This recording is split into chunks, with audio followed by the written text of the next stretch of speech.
welcome back to my channel. I am super excited to be back.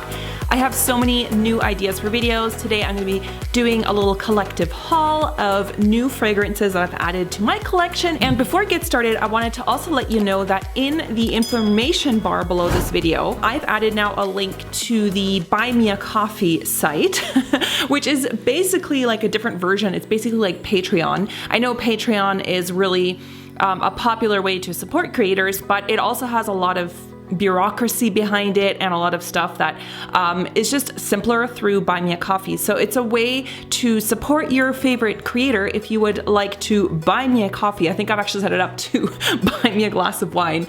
It's just a way for you to support this channel. So if you feel so inclined to support me, I basically use the money to reinvest into my channel. I buy, new lighting equipment, microphone, perfumes to review specifically, stuff like that. So if you've been enjoying my videos and you want to buy me a coffee, it doesn't even have to be a huge amount, $5, the price of your next Starbucks order or whatever. That would really help me out. And yeah, I'm gonna use that money basically to buy new fragrances to review on here. I purchased a pre-loved bottle of Noël au Balcon by the niche brand Etat Libre d'Orange. So you guys might remember I actually did a whole video about Etat Libre d'Orange a while back, and I had ordered sample sizes from I think 5 or 6 different fragrances from them. This is the one that I think probably enjoyed the most out of the samples that I had, and it's Noël au Balcon. I decided to look around for a used bottle. This is the 50 milliliter, and someone had put this up for sale, and I'm totally fine with buying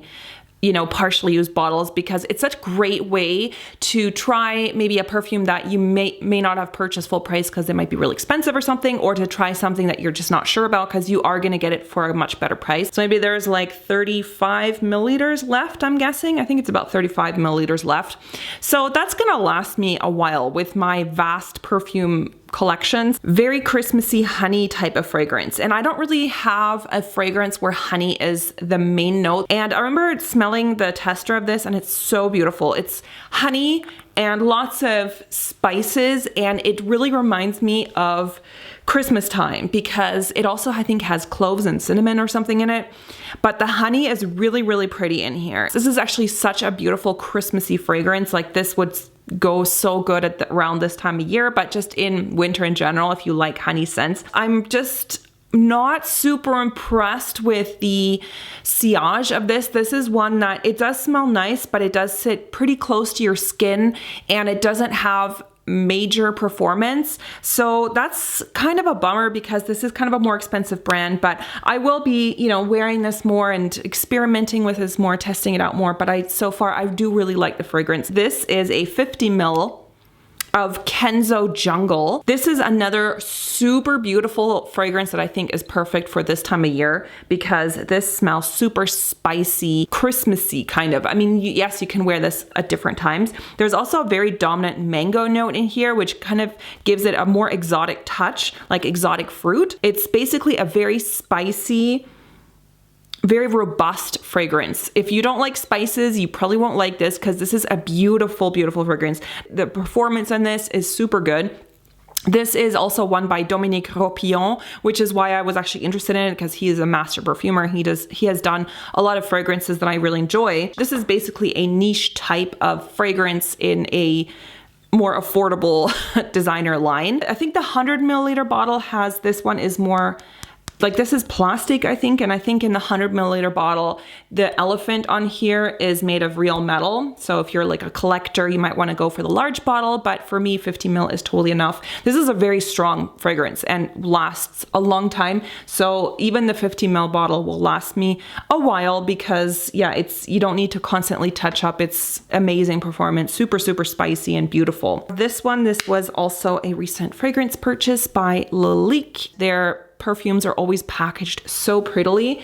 Even the men's fragrances always have really nice bottles and stuff. So this is a very interesting, kind of unique smelling vanilla. There are also some green and herbaceous elements in here. There is a bay leaf note in here, and I feel like there's this green element to it. Maybe that is from the bay leaf because it is kind of like an herb. And also what's different about this vanilla is that it's not very sweet. I actually think this would be a great unisex fragrance, even though this is marketed to women. I could totally see a man pulling this off because it's not super sweet. Could be used in so many different occasions. I feel like this is very, very versatile. And I think this is very a unique vanilla because I do have vanillas in my collection and this one smells quite different. This is by Lancome and this is La Nuit Trésor Nude. So the original Trésor I think came out in the 80s or 90s. Like I think it's late 80s, early 90s. They have now come out with the new versions. Like I don't know when the first one came out. La Nuit Trésor, several different flankers, and they have this one, Nude.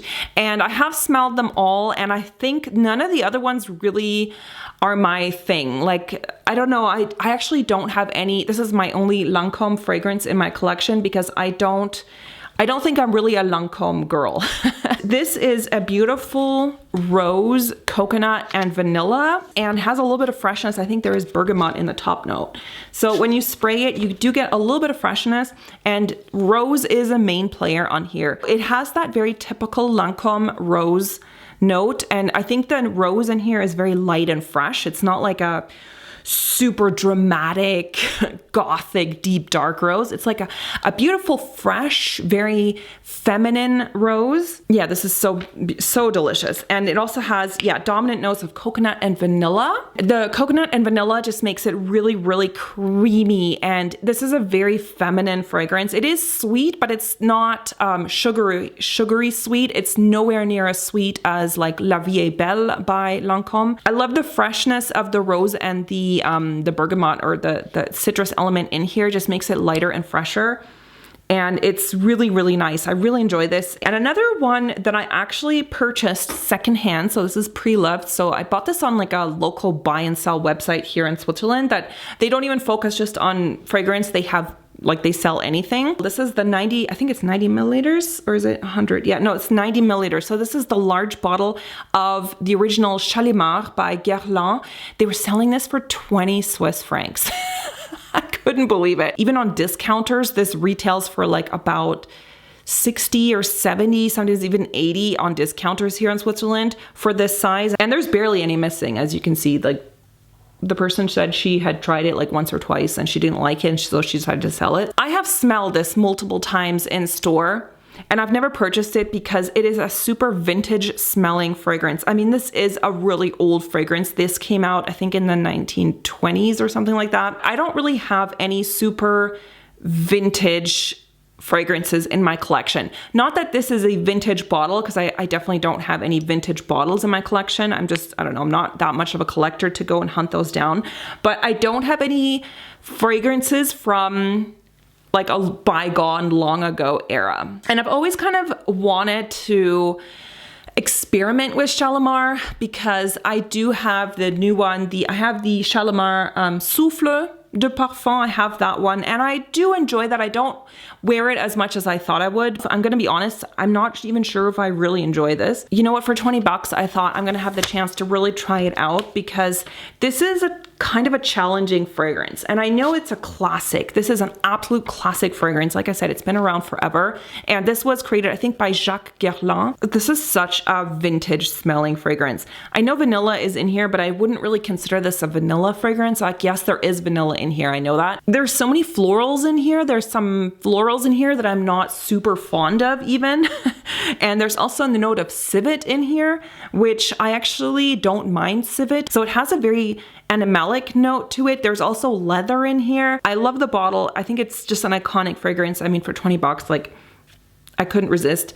But also I wanted to give myself the chance to actually try this and see if I can enjoy it, because like, it's not a love at first sniff. It's very old smelling. This is absolutely a unisex fragrance. Like, I think back in the day, women used to wear these very strong fragrances with like civet and leather and stuff. And nowadays, if you look at perfumery in the modern day, those would be more considered masculine notes. Like, a lot of men's perfumes have stuff like that in them. So I actually think that this kind of leans more masculine. In fact, I could totally imagine men wearing this nowadays. And the last one, you guys, This is the biggest fragrance fail ever. Oh my God, I was thinking of doing a whole video on this one because maybe it's interesting to have a different perspective on this one, because I have seen this reviewed very positively on YouTube.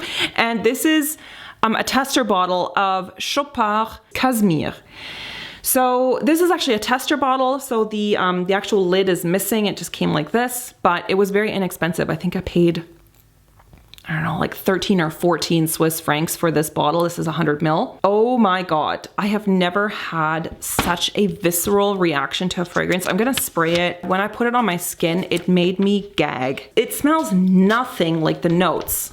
The notes say that this is supposed to be a very spicy vanilla with an apricot note. I really enjoy Dior Addict, and then I was kind of browsing around on Fragrantica, and a lot of people said that they enjoy this one also because it kind of reminds them, not that it kind of reminds them of Dior Addict, but because it's kind of in that similar genre. It's like a vanilla with a lot of spice to it and this kind of dried fruit note in there. And I was like, oh, that sounds really nice. Like, I like vanilla and I like spices. Looking at the notes on Fragrantica, I thought this would be totally up my alley. A lot of people said that it does smell very 90s or kind of a little bit like more old fashioned. And I was like, you know what, that's fine. This is the weirdest fragrance. Like this, I don't think this is a safe blind buy. This to me smells so plastic, and it's a very specific type of plastic. The little like plastic dolls that we used to play with as kids, like just like cheap plastic dolls that, you know, we all had in our toy collection. And then you would take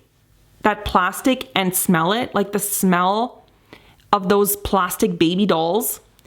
That's what this smells like. And it smells also very chemical, very strange, like almost like a acrid type of chemical smell. And something about that made me physically gag.